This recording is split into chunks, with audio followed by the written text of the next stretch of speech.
मैं इस ब्राह्मण को आम का फल दूंगी और किसी को आम का फल नहीं दूंगी। कोई भेदभाव पृथ्वी माता नहीं करती है, सब इसको होगा और खाओ। जैसे अन्य भगवान की दी हुई वस्तुएं भेदभाव रहित भगवान ने दी हैं बराबर सबके लिए, वैसे ही वेद का ज्ञान बराबर सबके लिए दिया है। कहीं भेदभाव वेद में हमें दिखाई नहीं देता, इसलिए भी लगता है कि ये भगवान का ही ज्ञान है।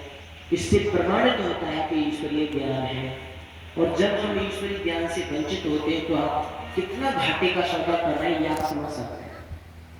भगवान की दी हुई विद्या को बिना पढ़े बिना समझे आचरण किए दुनिया से चले जाए और मनुष्य जीवन में आपके तो कितने घाटे का सौदा हो जाएगा, ये आप समझ नहीं पा रहे हैं कि कितना हम नुकसान करके अपने जीवन में जाएंगे। इसीलिए और कामों को ढीला किया जा सकता है, छोड़ा जा सकता है, पर भगवान की आज्ञा वेद को पढ़ने बिना छोड़ा नहीं जा सकता। वो चीज है ये जो महर्षि दयानंद ने हमें दी। तो आइए हम इसको पढ़ें, अपने जीवन में आचरण में लाएं। हम नहीं पढ़े हैं तो किसी से पढ़कर सुने। ऋषि ने 4 बातें दी है, पढ़ना पढ़ाना। पहले पढ़ो ब्रह्मचर्य काल में, फिर पढ़ाओ। अगर पढ़ाना नहीं कर सकते तो सुनो।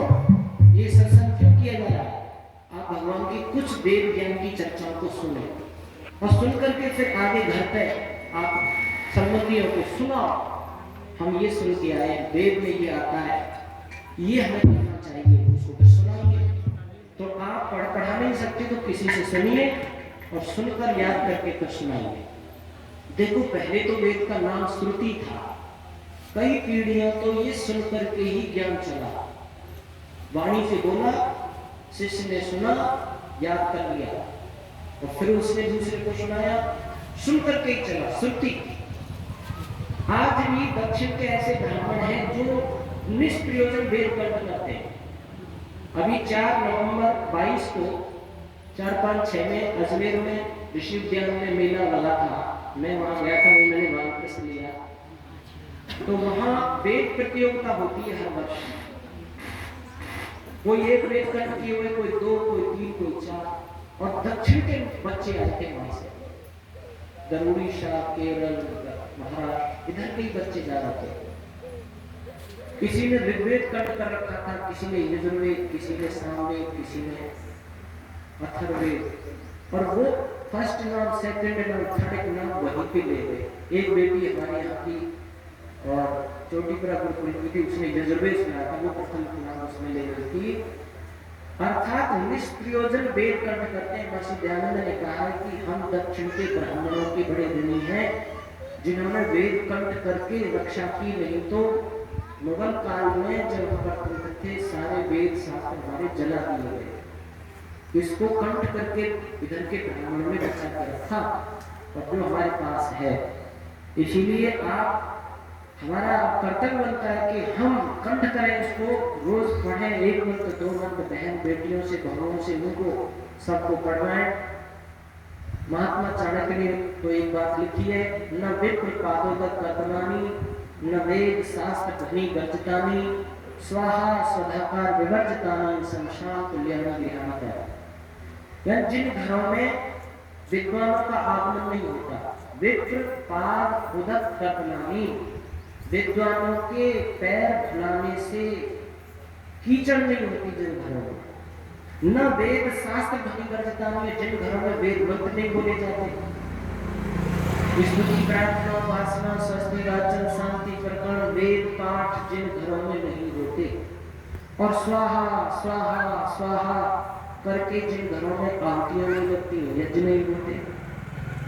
महात्मा चाणक्य कहते हैं, शमशान तुल्यानि गृहाणि, उन घरों को मैं शमशान भूमि के समान देखता हूँ, उनको मैं घर गृहस्थ नहीं कह सकता।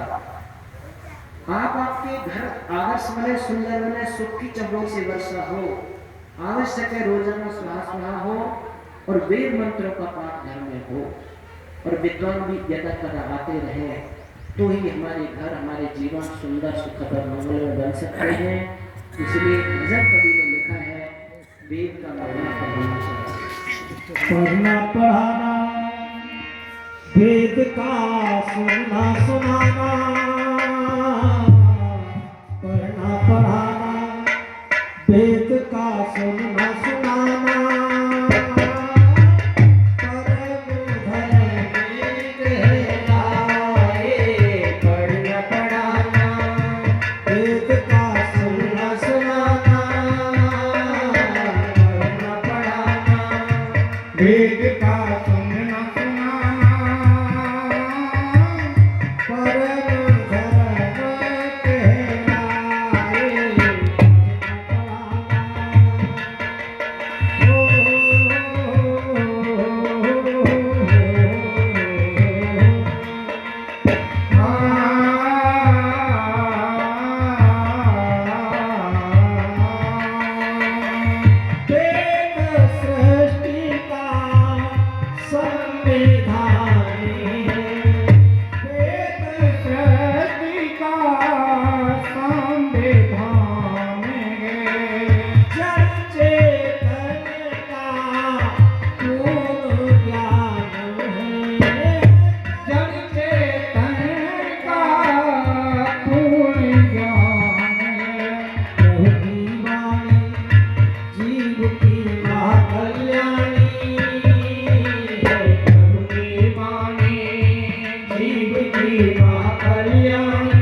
वेद का सुनना सुनाना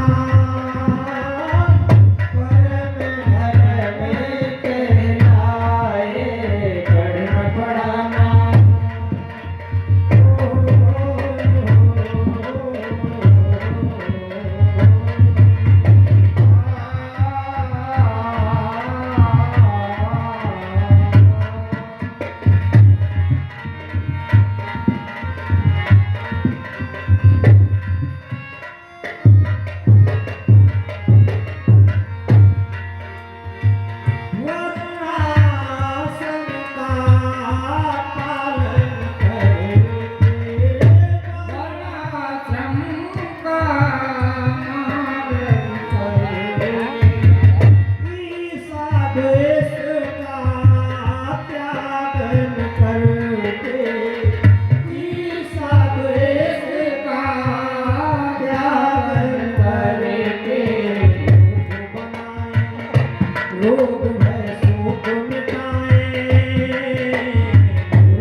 परम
ते पढ़ना पढ़ाना वेद का सुनना सुनाना पढ़ना पढ़ाना वेद का सुनना सुनाना परम धर्म कहलाए पढ़ना पढ़ाना वेद का सुनना सुनाना परम धर्म कहलाए परम धर्म कहलाए। धन्यवाद सभी का।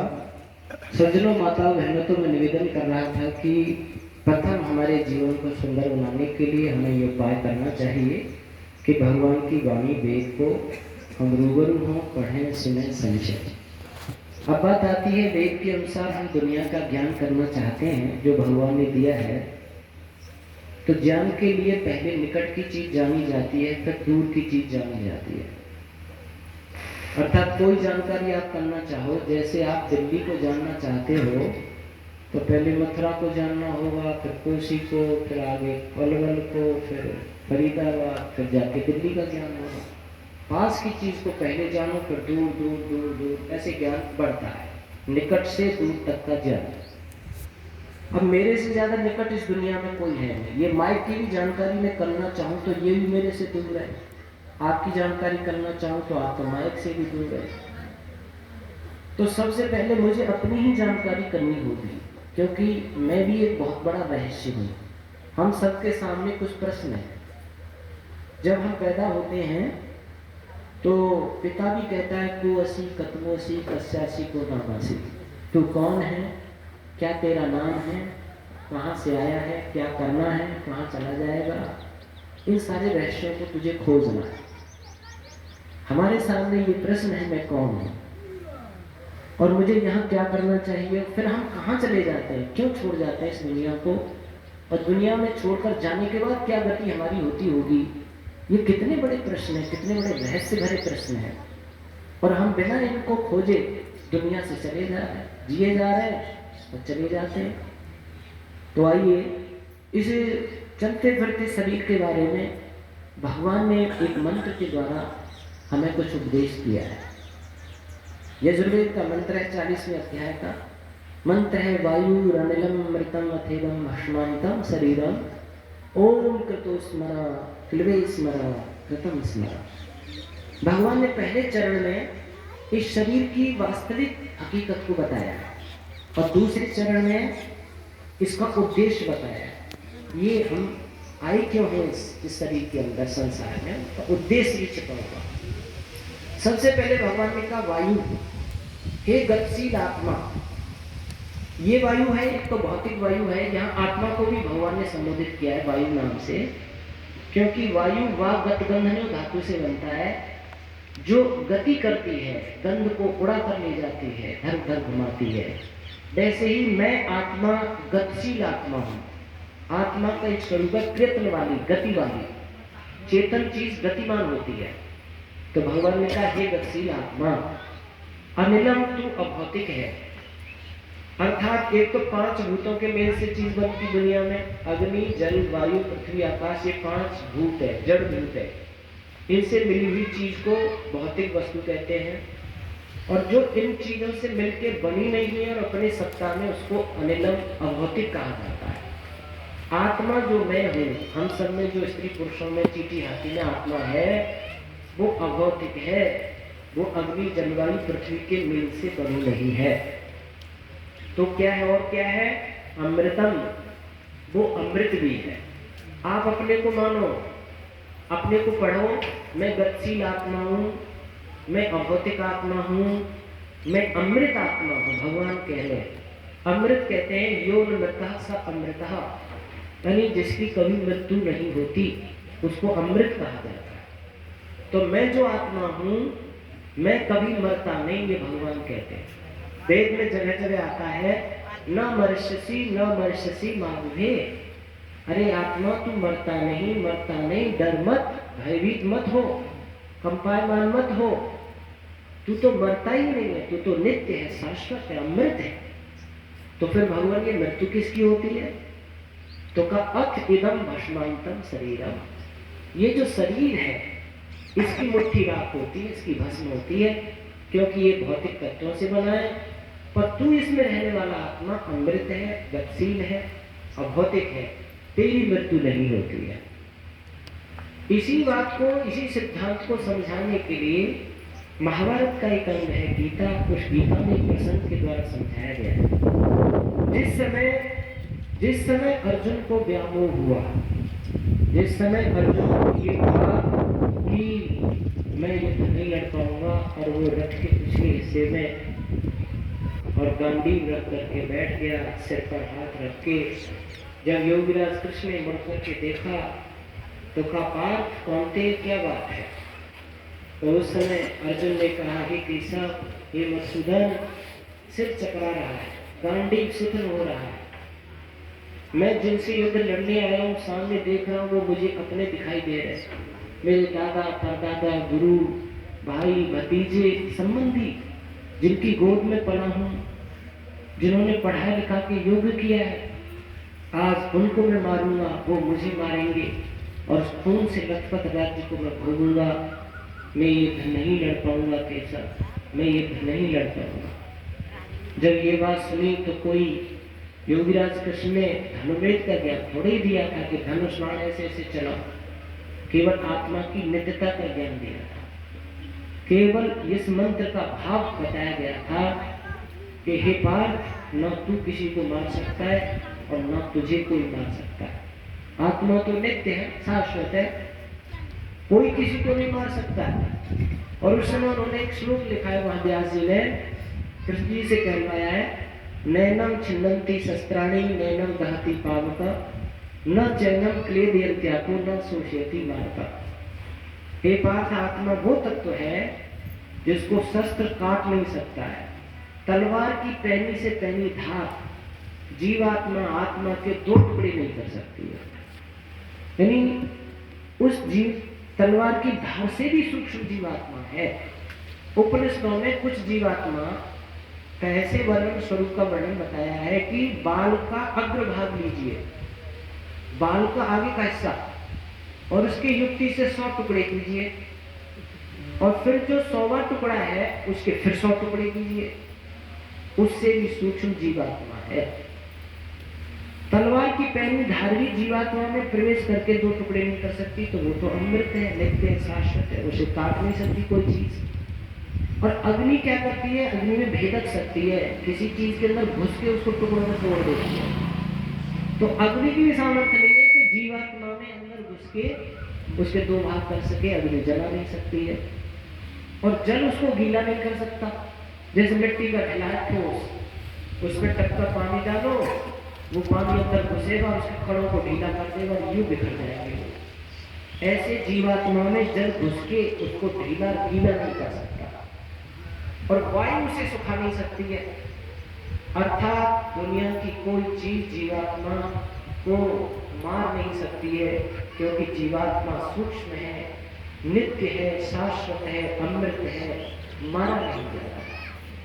तो केशव, ये हम मारामारी करेंगे, ये क्या है? बोले ये तो केवल वस्त्र बदलने जैसा होगा।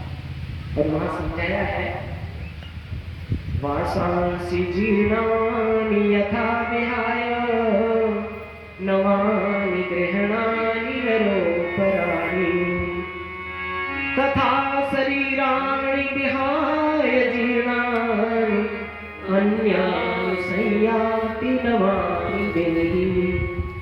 जैसे मनुष्य अपने शरीर पर पहने हुए पुराने जीर्णशील वस्त्रों को उतार के रख देता है और उसके स्थान पर नवीन उत्तम वस्त्र शरीर पर पुनः धारण कर लेता है।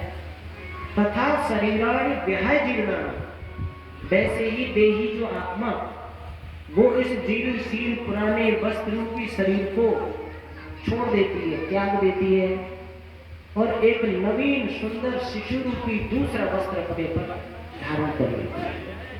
अर्थात सिद्धांत को समझें, जीवात्मा शरीर के मेल का नाम जन्म होता है, और जीवात्मा शरीर को अलग कर देने का नाम मृत्यु होता है। जीवात्मा जो कि क्या रहता है, शरीर बदलता रहता है वस्त्र की तरह। जीवन में कितनी बार वस्त्र बदलते हैं हम? वैसे ही हम अनंत काल से वस्त्र रूपी शरीर बदलते चले आ रहे हैं और शरीर से जुड़ना बिछुड़ना चलता चला जा रहा है। इसी को जन्म और मृत्यु कहा जाता है। आत्मा कभी जन्मता मरता नहीं है। अर्थात हम कभी हम